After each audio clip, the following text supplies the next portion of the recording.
Hello my dear student, मैं मनोज शर्मा आपके अपने YouTube channel maths planet institute पर आपका हार्दिक स्वागत करता हूं। आज के लेक्चर में हम एक थ्योरम करने वाले हैं जो आपके एग्जाम के पॉइंट ऑफ व्यू से काफ़ी इंपॉर्टेंट होने वाली है। काफ़ी लगभग कम से कम 4 से 5 सालों में ये थ्योरम पूछी हुई है। और ये थ्योरम जो है वो आपकी बेस्ड है क्यूसेंट स्पेस पे। जो आपकी जो थ्योरम बेस्ड है वो किस पर है?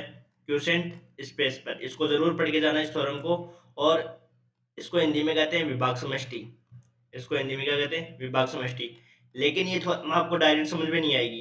आप ऐसे सोचोगे डायरेक्ट मैं इस थ्योरम को पढ़ लूँ, तो डायरेक्ट जो थ्योरम है वो आपको समझ नहीं आने वाली है, क्योंकि जब तक आपको क्यूसेंट स्पेस के बारे में नहीं पता होगा कि क्यूसेंट स्पेस क्या होता है, उसकी क्या डायमेंशंस होती है, उसके बारे में आप नहीं समझोगे, उसके बिना आप इस थ्योरम को प्रूफ नहीं कर सकते। थ्योरम इसलिए भी इम्पोर्टेंट है क्योंकि ये थ्योरम पहली बात तो ये क्वेश्चन स्पेस पे है, तो पहली बात तो आपको क्वेश्चन स्पेस पता होना चाहिए। फिर थ्योरम ये काफी बड़ी है और समझने वाली थ्योरम है। काफी इंपॉर्टेंट इसलिए है क्योंकि ये बहुत थोड़ी दिमाग लगाने वाली थ्योरम है, तो थोड़ा सा इसको याद रखना भी थोड़ा मुश्किल हो जाएगा, लेकिन मैं आपको समझाऊंगा तो आपको समझ में आराम से आ जाएगी। पर आप बस बने रहिए वीडियो में और चैनल को सब्सक्राइब करें।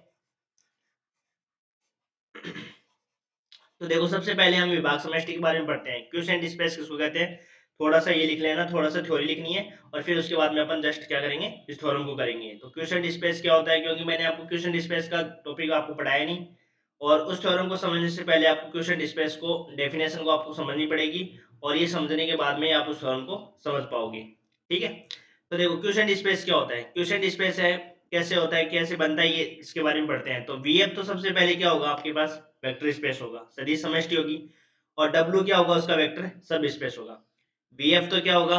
वेक्टर स्पेस होगा। और डब्ल्यू क्या होगा? वीएफ का वेक्टर सब स्पेस। तब जो क्वेश्चन स्पेस बनता है वो बनता है इस प्रकार से, वी अपॉन डब्ल्यू।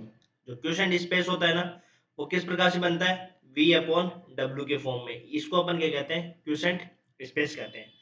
अब इसमें दो तीन चीजें इंपॉर्टेंट है। एक तो इसमें आइडेंटिटी एलिमेंट की बात करें, तो इसके जो आइडेंटिटी एलिमेंट है, तत्सम का अवयव है, वो तत्सम का अवयव क्या होता है?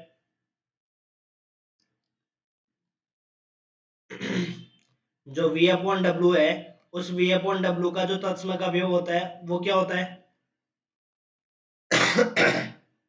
डब्ल्यू होता है। जो अपन v अपॉन डब्ल्यू के यदि अपन तत्सम का अवयव की बात करें, तो v अपॉन डब्ल्यू का जो आइडेंटिटी एलिमेंट होता है वो क्या होता है? डब्ल्यू होता है। और फिर दूसरी बात, v अपॉन डब्ल्यू में जो अवयव होते हैं वो किस प्रकार से होते हैं? डब्ल्यू प्लस अल्फा के रूप में होते हैं। जो v अपॉन डब्ल्यू में जो अवयव होते हैं वो किस प्रकार से होते हैं? W plus alpha, W plus beta, W plus gamma, इस प्रकार के अवयव होते हैं। डब्ल्यू प्लस अल्फा टाइप के अवयव इसमें होते हैं। और ये जो अल्फा होता है वो किससे बिलोंग करता है? अल्फा जो होता है वो किससे बिलोंग करता है? बी से बिलोंग करता है। ठीक है। तो जो अपन वी अपन डब्ल्यू में जो अवयव लेंगे वो अपन किस प्रकार से लेंगे? W plus alpha, W plus beta, W plus gamma. ठीक है। आपको जो ये चीज बता रहा हूँ मैं, विभाग समष्टि, इसको तो सिर्फ आप ऐसे रीड कर लेना, बस मैं समझा रहा हूँ वो चीज समझ लेना। ये सारी चीजें जो समझा रहा हूँ मैं आपको, वो थ्योरम में काम आने वाली है, इसलिए मैं आपको ये समझा रहा हूँ। ठीक है ना। तो देखो, क्वेश्चन स्पेस के बारे में अपन पढ़ रहे हैं, तो इसमें v तो क्या होगा? वेक्टर स्पेस होगा। w क्या होगा? वेक्टर सब स्पेस होगा। और v अपॉन w है, उसको अपन कहेंगे क्वेश्चन स्पेस। क्वेश्चन स्पेस में जो एलिमेंट होंगे वो अपने किस प्रकार से होंगे? w plus alpha, w plus beta, w plus gamma, इस प्रकार से अवयव होंगे। जहाँ पे w तो उसका तत्सम का अवयव होगा, और जो अल्फा होगा वो किससे बिलोंग करेगा? v से बिलोंग करेगा।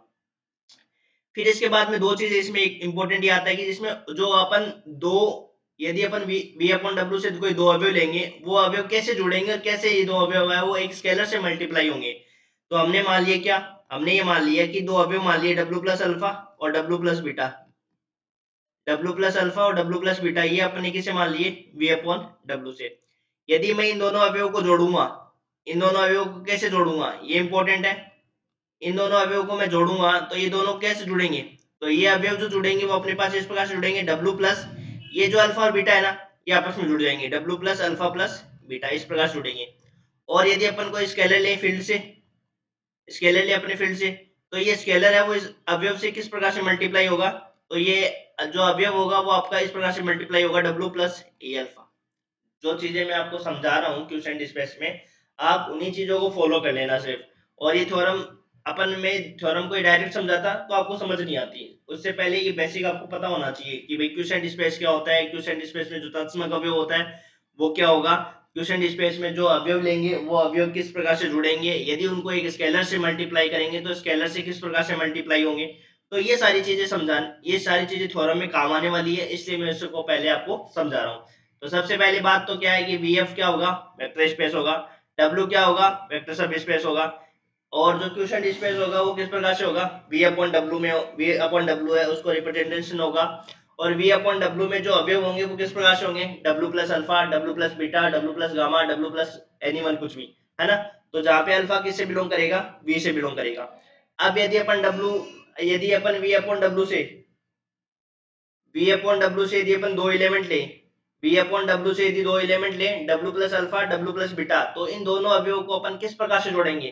तो वो अपन जोड़ने का जो तरीका रहेगा वो ये रहेगा, W plus alpha plus W plus beta, तो W plus alpha plus beta. और यदि अपन इसको किसी फील्ड के स्केलर से मल्टीप्लाई करें, तो स्केलर से मल्टीप्लाई करेंगे तब कैसे ये मल्टीप्लाई होगा, तो a into W plus alpha, W plus A alpha, इस प्रकार से ये मल्टीप्लाई होगा। ठीक है, तो इसको आप अपनी कॉपी में नोट कर लेना। अब इसके बाद में अपन करते हैं थ्योरम को, तभी आपको ये थ्योरम समझ में आएगी।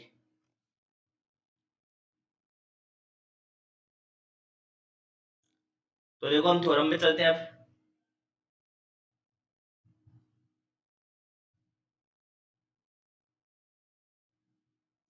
ज्यादा आपका टाइम वेस्ट नहीं हो, क्योंकि एग्जाम आपका कल कल ही एग्जाम है आपका, 11 अप्रैल को एग्जाम है ना, 11 अप्रैल को आपका एग्जाम है लीनियर अलजेब्रा। सबसे पहला तो ये आपको बेस्ट ऑफ लक, अच्छे से आप पेपर अटेंड करना पूरा। ठीक है, और अच्छे से हैंड रिटन आपकी जो राइटिंग है थोड़ा अच्छे से लिख के आना, जो भी आप क्वेश्चन सोल्व करो। पर एक चीज ध्यान रखना, इसमें जो आपके बड़े क्वेश्चन आने वाले हैं, जो आपके लॉन्ग क्वेश्चन आने वाले हैं, लॉन्ग क्वेश्चनों का ध्यान रखना, टाइमिंग का कोई क्वेश्चन है वो आपका छूटना नहीं चाहिए। ठीक है ना। तो लॉन्ग क्वेश्चन आपको 12 नंबर के आएंगे तो उनको आप पहले करना, यदि आपको तीनों आ रहे हैं तो तीनों आप क्वेश्चन को क्या करना, पहले कर लेना। क्योंकि छोटे जो क्वेश्चन है, दो दो नंबर के, एक एक नंबर के जो क्वेश्चन है ना, वो छूट जाए तो कोई दिक्कत नहीं है, वो दो तीन छूट जाए तो कोई दिक्कत नहीं है। लेकिन बड़े यदि एक क्वेश्चन भी छूट गया तो सीधा आपका 12 नंबर का नुकसान होगा, या बीच वाला जो क्वेश्चन आता है वो वाला छूट जाए तो आपका नुकसान होगा। तो बड़े वाले और बीच वाले क्वेश्चनों का नुकसान नहीं होना चाहिए, छोटे क्वेश्चन आपके छूट जाए तो भी चलेगा। ठीक है, तो अच्छे से इसको अटेंड करना पेपर को। तो देखो सबसे पहले अपन थ्योरम 3.10 करने वाले हैं। ये काफी 4 साल 5 सालों में ये थ्योरम आ चुकी है, इसलिए मेरे को करवानी पड़ रही है। ठीक है ना, तो ये आपको आराम से हो सकता है एग्जाम में मिल जाए। तो देखो क्या थ्योरम है, यदि W एक परिमित विमीय सदिश समष्टि है, W क्या है, एक परिमित विमीय सदिश समष्टि है। सदिश समष्टि VF की क्या है, एक उपसमष्टि है। VF तो आपका एक परिमित विमीय सदिश समष्टि है, और W इसका क्या है, उपसमष्टि है। W क्या है, इसकी उपसमष्टि है। तो VF तो इसमें सदिश समष्टि है, और W आपकी क्या है, VF उपसमष्टि है। ठीक है, तो इसकी डायमेंशंस जो V अपॉन W की जो डायमेंशंस है वो किसके इक्वल होगी, dimensions of V minus dimensions of W के माइनस के बराबर होगी। तो ये आपको प्रूव करना है। तो देखो इसको कैसे प्रूव करेंगे अपन। सबसे पहले अपन लिखेंगे, देखो कि VF है वो एक परिमित विमीय सदिश समष्टि है। VF क्या है, एक परिमित विमीय सदिश समष्टि। परिमित विमीय सदिश समष्टि का मतलब होता है इसकी फाइनाइट डायमेंशंस होगी। फाइनाइट डायमेंशन हमने मान ली क्या, n है। फाइनाइट जो डायमेंशन मान ली हमने n है। ठीक है, W है वो VF की क्या होगी, उपसमष्टि होगी। तो इसकी डायमेंशन हमने क्या मान ली, m है। ठीक है, अब आपको पता है कि क्लियरली हम बोल सकते हैं कि जो उपसमष्टि होती है उसकी डायमेंशन कम होगी। भाई एक तो देखो सेट होता है, ऐसे होता है ना, ए सबसेट ऑफ बी, जैसे एक तो सेट होता है और एक इसका सबसेट होता है, तो सबसेट की डायमेंशन कम होगी ना, भाई उससे कम ही मिलेंगे अवयव। ए है वो बी का सबसेट है, तो ए की जो डायमेंशन होगी वो बी से कम होगी, क्योंकि बी में एक अवयव क्या होगा, ज्यादा ही होगा। तो हमने डायमेंशन ऑफ वीएफ क्या मानी, एन माना है, और डायमेंशन ऑफ डब्ल्यू क्या माना है, एम माना है। तो क्लियरली हम यहाँ से बोल सकते हैं कि एम की डायमेंशन होगी वो एन से कम होगी। अब देखो, अब समझने की बात है, हमने एक सेट ले लिया, हमने क्या ले लिया, एक सेट ले लिया, और इस सेट को हमने क्या मान लिया, डब्ल्यू का बेसिस मान लिया। ये सेट मान लिया क्या, अल्फा 1, अल्फा 2, अल्फा 3, और लास्ट वाला अवयव मान लिया हमने अल्फा है। इसको हमने क्या मान लिया, बेसिस मान लिया। देखो समझना इस थ्योरम को, ये थ्योरम इतनी इजी नहीं है जितना आप समझ रहे हो कि भाई थ्योरम एग्जाम में आई हुई है। तो एग्जाम में आने का कारण भी इसका ये है कि क्योंकि काफी इंपॉर्टेंट थ्योरम है, ये समझने में के व्याप से भी बहुत खतरनाक थ्योरम कह सकते हैं इसको आप। है ना। तो समझना देखो, यदि ये इसका बेसिस है, किसका बेसिस है, डब्लू का, ये किसका बेसिस है, डब्लू का है, तो डब्लू के बेसिस से ही हम क्या लेंगे, एलिमेंट लेंगे। तो हमने अवयव लिए, एस है वो alpha 1 alpha 2 alpha 3 alpha M, W का हमने क्या मान लिया, एक बेसिस मान लिया। ठीक है, अब इनकी भी डायमेंशन चाहिए।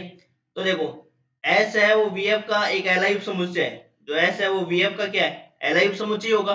क्यों, क्योंकि डब्लू क्या है, वेक्टर सब स्पेस है, और डब्लू वेक्टर स्पेस का सब स्पेस किसका है, वी का। तो वी भी एक वेक्टर स्पेस रहा है, और वी यदि वेक्टर स्पेस रहा है, तो जो अपन ने एस सेट लिया है, उसमें जो एस में अवयव लिए हैं, वो एस के अवयव कौन से हैं, डब्लू वाले अवयव है, और डब्लू वाले अवयव कहां से आए, वी वाले अवयव से। तो एस है वो वीएफ का एक एलआई उपसमुच्चय है। तो इसको क्या कर सकते हैं, यदि मान लो वी है वो बेसिस नहीं है, तो उसको वी को बेसिस बनाया जा सकता है, मतलब जो बेस है ना आपका वी, उसके आधार के रूप में उसको विस्तृत किया जा सकता है। हमने एक थ्योरम पढ़ी थी, यदि कोई इसका बेसिक, कोई किसी का बेसिस नहीं होता है, तो हम इसको क्या कर सकते हैं, इसको वी के आधार के लिए अपन इसको क्या कर सकते हैं, एक्सटेंड कर सकते हैं। विस्तृत करने का मतलब है उसको बेसिस बनाया जा सकता है। तो चूंकि एस है वो वीएफ का एक एलआई उपसमुच्चय है, अतः इसे वी के आधार के लिए क्या कर सकते हैं, इसको एक्सटेंड किया जा सकता है। तो अपन क्या कर रहे हैं, एक्सटेंड कर रहे हैं, अपन क्या कर रहे हैं, वी का बेसिस बना रहे हैं, और बेसिस बनाने के लिए क्या कर रहे हैं कि जो ए समुच्चय है ना, उस ए समुच्चय को अपन क्या कर रहे हैं, एक्सटेंड कर रहे हैं। तो एक्सटेंड करके उसमें कुछ एलिमेंट और डालेंगे। तो यहाँ से क्या लिखेंगे, अतः विस्तृत समुच्चय क्या रहेगा अपने पास, एस डैश इक्वल टू हो गया alpha 1 alpha 2 alpha 3 alpha M, beta 1 beta 2 beta 3, और यहाँ पे लास्ट वाला जो अवयव आएगा वो आएगा बीटा एन माइनस एम रहेगा। बी का क्या रहेगा, एक बेसिस रहेगा। यदि अपन बात करें राइट साइड की डायमेंशंस की, अपने पास डायमेंशन का फॉर्मूला क्या है, dimension of V upon W equal to dimension of V minus dimension of W. तो डायमेंशन ऑफ वी कितनी है अपने पास, n, और डायमेंशन ऑफ डब्ल्यू कितनी है अपने पास, n माइनस m। तो अपने पास जो एलिमेंट होंगे v अपॉन डब्ल्यू में, वो v अपॉन डब्ल्यू में जो एलिमेंट होंगे, जो अपन जिस सेट को अपन क्या कर रहे हैं, बेसिस बना रहे हैं, तो उसमें अवयव कितने होंगे, n माइनस m अवयव होंगे। तो यहाँ से हमने क्या किया, dimension of v minus dimension of W equal to आ गया अपने पास n माइनस m। अब आपको क्या सिद्ध करना है, अब आपको ये सिद्ध करना है कि ये जो dimension of v upon W है ना, इसकी डायमेंशन कितनी आनी चाहिए, n माइनस m आनी चाहिए। तभी तो अपन ये कह पाएंगे कि dimension of v upon W है वो किसके बराबर होएगा, dimension of v minus dimension of W के बराबर हो जाएगा। अब देखो क्या सिद्ध करना है, इसके लिए अपने को क्या शो करना पड़ेगा। अब देखो v अपॉन डब्ल्यू वाले जो अवयव है वही, उसकी डायमेंशन को दिखाना है ना अपने को, dimension of v upon W की अपने को क्या दिखाना है, n माइनस m। और ये आपको पता है कि ये क्या है, क्वोशिएंट स्पेस है, क्वोशिएंट स्पेस है। तो इसमें आपके क्या होंगे, इसमें आप क्या करेंगे कि जो v अपॉन डब्ल्यू है, यहां से अपन क्या करेंगे, कोसेट्स लेंगे, कोसेट्स का एक क्या लेंगे, एक सेट लेंगे, कोसेट्स का अपन क्या लेंगे, एक सेट लेंगे। कोसेट होते हैं सहसमुच्चय, तभी तो मैंने आपको वो चीजें समझाई थी पहले, क्योंकि आपको वो चीजें समझ में आएगी तभी जाके ये थ्योरम हो पाएगी। ऐसे डायरेक्ट अपन इस थ्योरम को प्रूफ नहीं कर सकते हैं, जब तक अपना बेसिक नहीं क्लियर हो तब तक नहीं कर सकते। तो अपन क्या करेंगे, जो क्वोशिएंट स्पेस अपने पास v अपॉन डब्ल्यू है, उसका अपन क्या लेंगे, n माइनस m जो सहसमुच्चय है उनका अपन क्या लेंगे, एक सेट लेंगे। मतलब ये हुआ कि v अपॉन डब्ल्यू में जो एलिमेंट होंगे, जितने भी एलिमेंट होंगे वो तो होंगे n माइनस m, और उनका क्या लेंगे, उनके जो कोसेट्स है, उन कोसेट्स का अपन क्या लेंगे, सेट लेंगे। और उस कोसेट को ही अपने को क्या प्रूव करके दिखाना है, v अपॉन डब्ल्यू का बेसिस बताना है। कोसेट्स को ही अपने को क्या दिखाना है, v अपॉन डब्ल्यू का बेसिस बताना है। दोबारा देखो, अपने को ये सिद्ध करके दिखाना है कि dimension of v upon W किसके बराबर होगा, n माइनस m के बराबर होगा। और v अपॉन डब्ल्यू अपने को पता है क्या है, क्वोशिएंट स्पेस है, और क्वोशिएंट स्पेस में किसका कलेक्शन ले रहे हैं अपन, कोसेट्स का कलेक्शन ले रहे हैं। कोसेट्स क्या होते हैं, सहसमुच्चय होते हैं। तो अपन क्या कर रहे हैं कि एक कोसेट्स का अपन ने क्या ले लिया, एक सेट ले लिया, अपन उसको क्या कर रहे हैं, v अपॉन डब्ल्यू का बेसिस बताना चाह रहे हैं। और v अपॉन डब्ल्यू का किसी को अपने को बेसिस बताना है, तो v अपॉन डब्ल्यू को या किसी भी सेट का अपने को, किसी भी आपको सेट का यदि बेसिस बताना है, v का बेसिस बताना हो तो डब्ल्यू का बेसिस बताना हो, तो बेसिस की क्या परिभाषा होती है, देखो यहाँ पे लिख रखा है ना, तब सिद्ध करना है कि dimension of v upon W है वो n माइनस m के बराबर होगा। अब हमें ये दर्शाना होगा कि n माइनस m से समुच्चय का समुच्चय ले लिया c, उसमें अवयव किस प्रकार से लिए, v अपॉन डब्ल्यू में किस प्रकार के अवयव होंगे, भाई v अपॉन डब्ल्यू में जो अवयव होंगे वो किस प्रकार के अवयव होंगे, आपको मैंने बताया था अभी। और बेसिस किसका बता रहे हैं, v अपॉन डब्ल्यू का। तो यहाँ पे जो अवयव होंगे वो होंगे अपने पास w plus beta 1 W plus beta two और लास्ट वाला अवयव होगा W plus beta N minus M. इस प्रकार के अवयव होंगे और इसको अपने को क्या बताना है, इसको अपने को क्या बताना है, बेसिस बताना है। और ये हमने क्या लिया है, इसको सी माना है ना, ये रहा देखो सी बराबर क्या लिया है, W plus beta one W plus beta two W plus beta M N minus M. क्यों लिए, वैसे समुच्चय लिए और कहां से लिए, v अपॉन डब्ल्यू से। और v अपॉन डब्ल्यू में जो अवयव है वो किस प्रकार से अपने पास w plus beta one W plus beta two W plus beta N minus M. इसको अपने को क्या बताना है, बेसिस बताना है। और किसका बेसिस बताना है, v अपॉन डब्ल्यू का। इस c को क्या बताना है, v अपॉन डब्ल्यू का क्या बताना है, आधार बताना है। क्या बताना है, आधार, बेसिस बताना है। तो आपने थ्योरम पढ़ी होगी, बेसिस पढ़ा होगा कि बेसिस कैसे बताएंगे किसी को भी, किसी भी सेट को अपन बेसिस कब बताते हैं, बेसिस बताने के लिए दो चीजें बतानी होती है।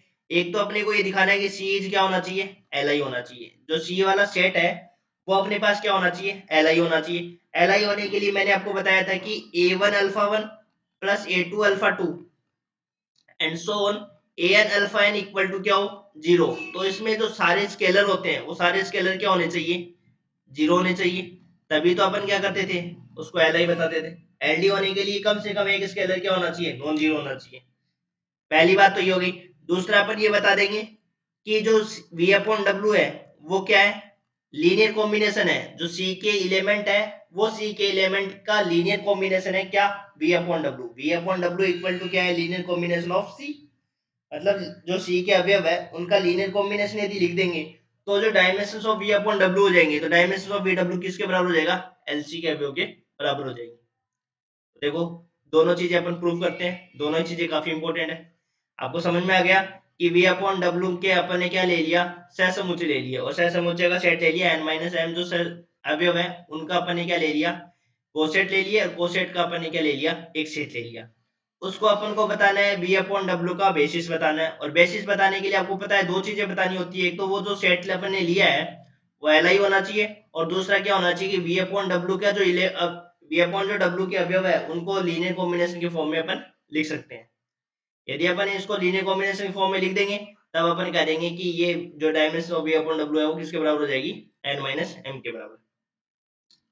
तो देखो इसके बाद में सी है, अपने को एल आई सिद्ध करना है। जो सेट लिया है अपने C W plus beta one plus W plus beta two W plus beta N minus M, इसको अपने को बेसिस बताना है। और इसको बेसिस बताने के लिए सबसे पहले इसको बताना है एल आई सेट। अब यहाँ समझो, देखो काफी इंपॉर्टेंट चीजें हैं। बेसिस कैसे बताते हैं, सबसे पहले एल आई सिद्ध करने हैं। एल आई सिद्ध करने के लिए हमने क्या ले लिए, स्केलर ले लिया, ए वन ले लिया, ए टू ले लिया, ए थ्री ले लिया, और a N minus m belongs to F ले लिया belongs to F such that, ताकि फिर अपन क्या लिखते थे, ऐसे लिखते थे ना, a one alpha one plus a two alpha two and so on a n alpha n equal to zero, ऐसे लिखते थे। ए वन अपने पास क्या है, स्केलर है, ए टू भी स्केलर है, ए एन माइनस एम भी स्केलर है। ये तो अपने पास क्या है, स्केलर है। आ गया समझ में, ए एन माइनस वन ये तो अपने पास स्केलर है। अब अपने पास जो वेक्टर्स हैं, वेक्टर्स कौन कौन से अपने पास, जो अवयव है वो कौन से होंगे, जो सी वाला अवयव सेट अपने पास, सी वाला सेट कैसे था अपने पास, ऐसे था ना, W plus beta one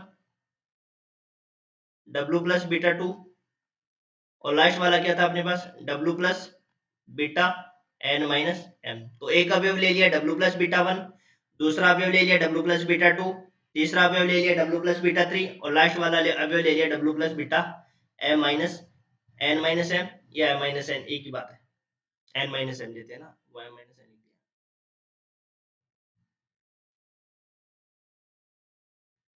N minus M equal to क्या होता था, जीरो। अब यहां समझना, देखो ये जीरो क्या होता था, ये आपके पास तत्सम का अवयव होता था। तो अब यहाँ पे देखो अपन किसका अवयव ले रहे हैं, v अपॉन डब्ल्यू का अवयव ले रहे हैं। तो v अपॉन डब्ल्यू का मैंने आपको बताया था, ये देखो लाइन लिखी हुई है ना, v अपॉन डब्ल्यू का जो शून्य अवयव होगा वो किसके बराबर होगा, w की। तो v अपॉन डब्ल्यू का जो अवयव होगा वो किसके बराबर होगा, w के बराबर होगा। तो यहाँ से जब इसको सोल्व करेंगे, ये आपका स्केलर है, तो आपको मैंने ये भी लिखा रखा है ना, ये वाली लाइन भी लिखाई थी ना, कि यदि स्केलर को ऑपरेट कराना तो कैसे कराओगे, कि ये जो स्केलर है वो इसके साथ मल्टीप्लाई हो जाएगा। क्योंकि W जो होता है ना, वो W यहाँ पे तत्समक अवयव होता है। देखो होता तो ऐसे है ये ऑपरेशन, जैसे आपको पूरा बताता हूँ करके, देखो ऐसे होता है, A W plus A alpha, लेकिन ये क्या होता है, तत्समक अवयव होने के कारण क्या होता है कि किसी भी अवयव को करेंगे तो वापस वही तत्समक अवयव आ जाएगा, W प्लस ए अल्फा। तो यहाँ पे आ जाएगा इस प्लस,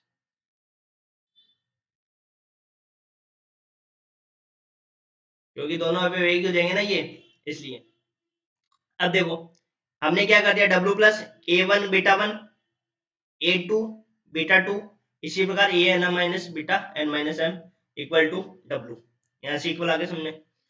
फिर हमने क्या कर दिया, इनको सबको जोड़ना है। अब आपको मैंने बताया तो जोड़ेंगे कैसे, ये आपस में जुड़ जाएंगे सारे अवयव। W प्लस, ये बताया था ना, W plus alpha plus W plus beta equal to क्या हो जाएगा, W plus alpha plus beta.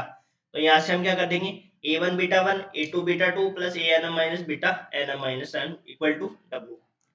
यहाँ से क्या हो गया, यहाँ से देखो ये बात होती है, एक आपने थ्योरम पढ़ी होगी छोटी, जब आप फर्स्ट ईयर में तब एक थ्योरम होती थी, W प्लस अल्फा यदि W के बराबर है, क्यूसेंट के बारे में ही होता है, क्यूसेंट वेक्टर स्पेस मान लो, या क्यूसेंट आपको मान लो कोई भी, जैसे मान लो ग्रुप थ्योरी में, उसमें भी ये थ्योरम थी कि W प्लस अल्फा यदि W के बराबर है, तो ये जो अवयव अल्फा होता था ना, वो किससे बिलोंग करता है, W से करता है। W plus alpha equal to यदि W है, तो इसका मतलब है कि अल्फा है वो भी किसका अवयव होगा, W का ही होगा। तो यहाँ से देखो W प्लस ये अल्फा इक्वल टू क्या आ रहा है, W। तो इसका मतलब ये जो अवयव है वो किसका अवयव होगा,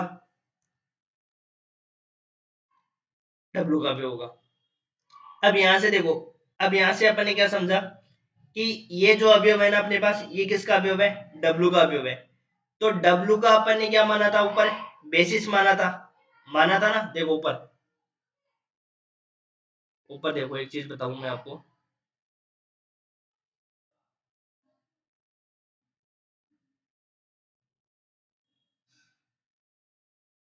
ऊपर हमने बेसिस माना था ना, तो बेसिस माना था, तो बेसिस की क्या परिभाषा है, उसके अकॉर्डिंग इसको सेट करेंगे। देखो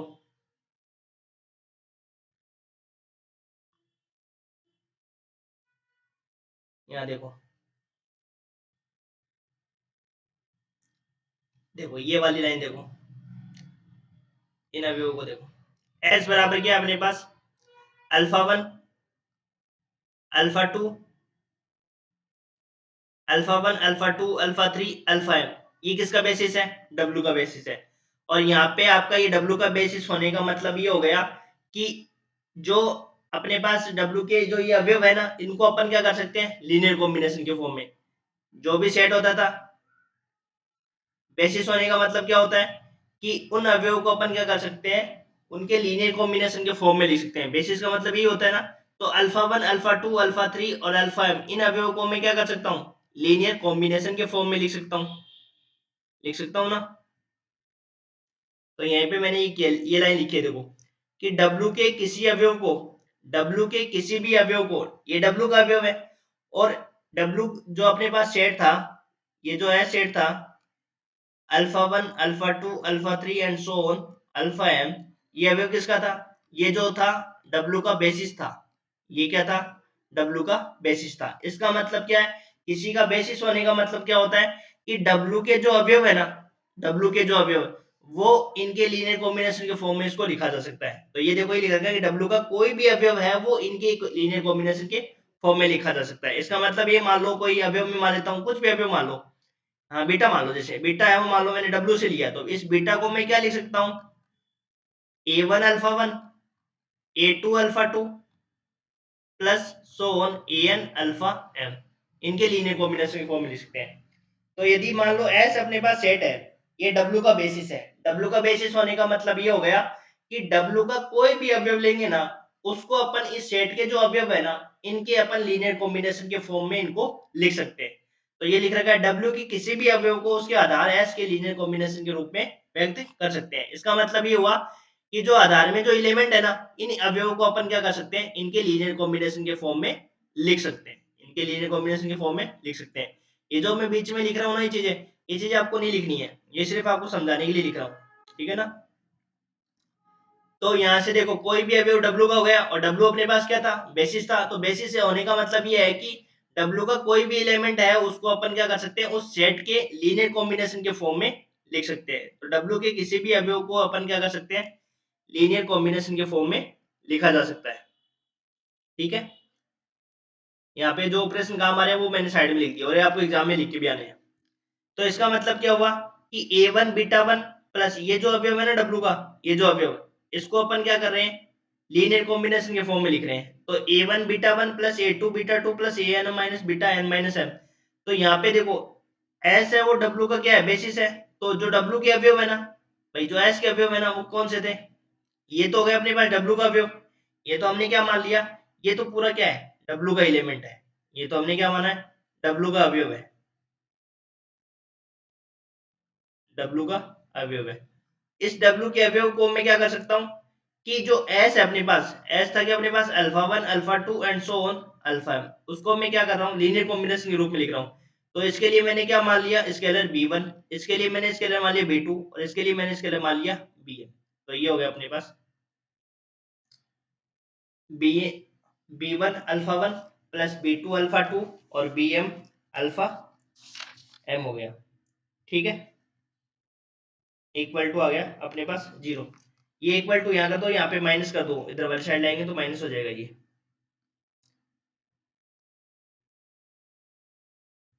यहाँ पे हटा दो, ये हो जाएगा।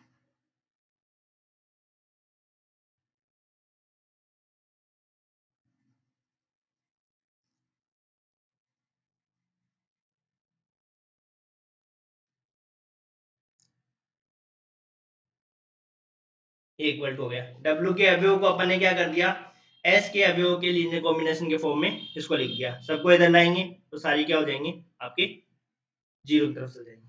अब यहाँ समझो देखो, क्योंकि हर एक लाइन में समझने वाली बात है, ये नहीं कि आपने कोई भी बात है वो ऐसे लिख दिया, ऐसे ही किसी को नहीं लिख सकते, अपनी किसी भी लाइन को नहीं लिख सकते।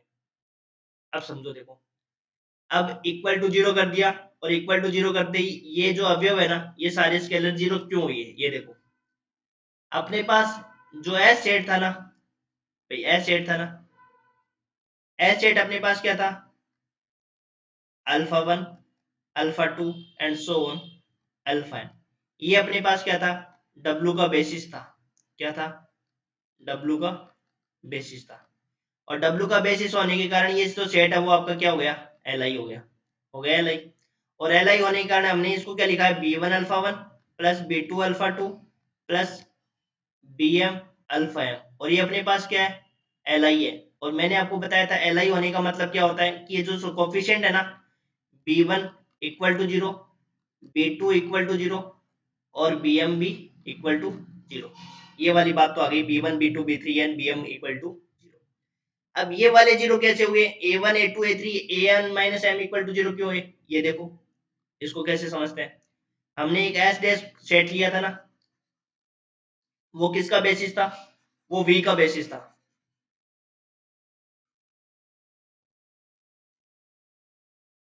जो हमने एस सेट लिया था, या उसको उससे भी अपन इस चीज को कर सकते हैं डायरेक्ट, इसको ना लिखो ना तो भी कोई दिक्कत नहीं है, सारे डायरेक्ट एस डैश वाले सेट से अपन इस चीज को बता सकते हैं। कैसे, देखो देखो एस जो डैश सेट था ना अपने पास, उसमें क्या थे देखो, उसमें था बीटा 1 भी था, alpha 1 alpha 2 and alpha m, और बीटा 1 बीटा 2 और बीटा n माइनस m, ये था ना। जो अपने पास एस डैश सेट था ना, वो था alpha 1 alpha 2 alpha 3 beta 1 beta 2 beta 3। ये अपने पास क्या था, ये था बेसिस। इसका बेसिस V का बेसिस था, इसका बेसिस था V का बेसिस था। और V का बेसिस होते ही ये सेट क्या हो जाएगा आपके पास, Li हो जाएगा। भाई बेसिस होने की फर्स्ट जो कंडीशन होती है वो यही होती है कि वो जो सेट क्या होता है, Li होता है। और Li होने का मतलब क्या है, इनको यदि मैं कोफिशिएंट के साथ लिखूं, भाई इनके साथ में यदि कोफिशिएंट लिखूं A1 alpha 1 A2 alpha 2 and so on An alpha n, और इनको लिखूं मैं B1 कुछ भी कोफिशिएंट मान लो, B1 मान लो, B1 beta 1 plus B2 beta 2 plus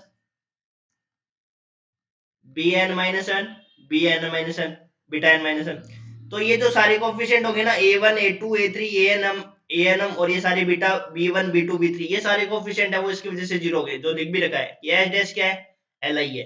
और एच डैश Li होने का A1 A2 A3 ANM minus m और B1 B2 B3 Bm equal to, ये सारे कोफिशिएंट क्या होंगे, 0 होंगे। और ये सारे कोफिशिएंट 0 होते ही क्या हो जाएगा, जो अपन ने सी सेट माना है ना, वो सारे जो कोसेट का सेट, वो सारे के कोसेट क्या सेट जो हो जाएगा वो आपका क्या हो जाएगा, एल आई, क्योंकि अपने को एल आई तो सिद्ध करना था। और एल आई भी किसका सिद्ध करना था, वो जो अपन ने सेट लिया था सी, सी हमने क्या लिया था, उसको मैं भी वापस बता देता हूँ एक बार, देखो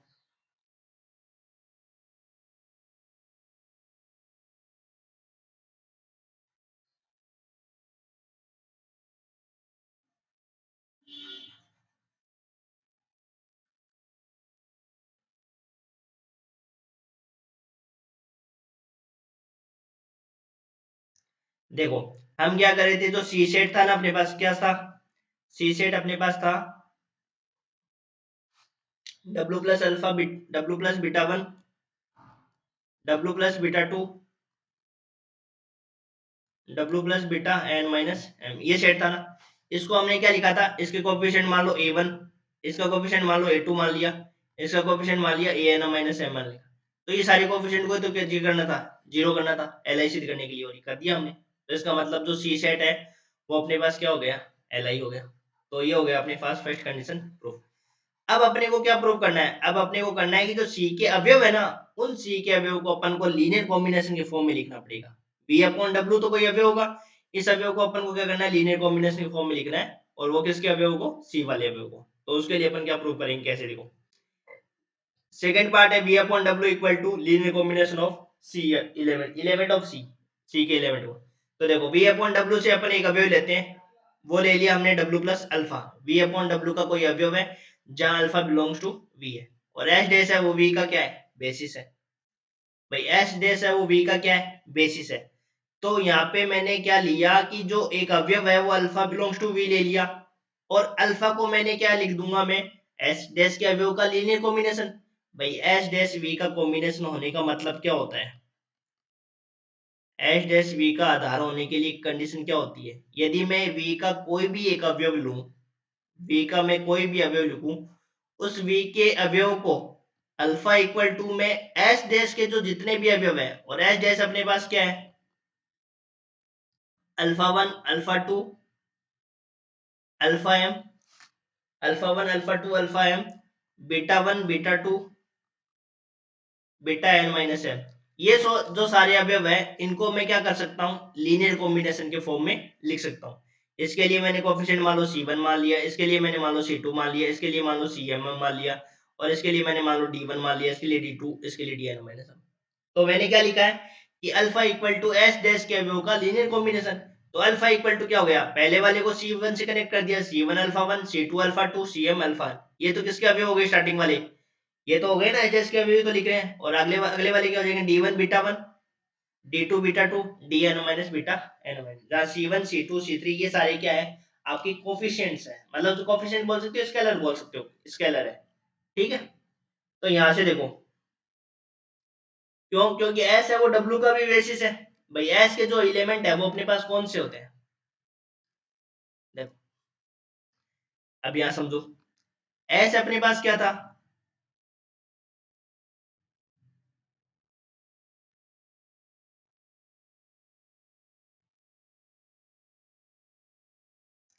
एस अपने पास क्या था, अल्फा वन, अल्फा टू, और ये अल्फा, ये था ना। और अपने पास एस है वो डब्ल्यू का क्या है, बेसिस है।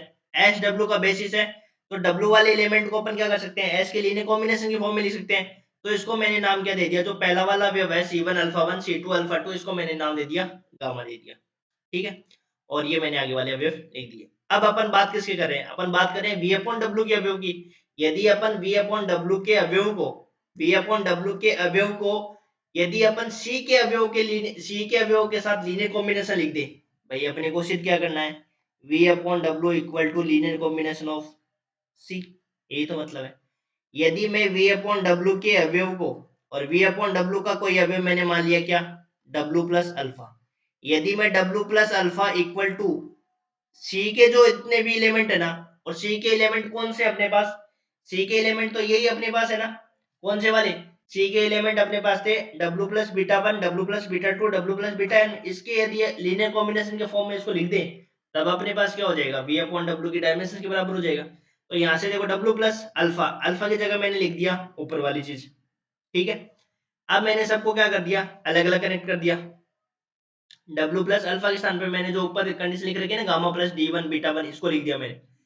फिर आपको पता है डब्ल्यू प्लस, यहाँ पे देखो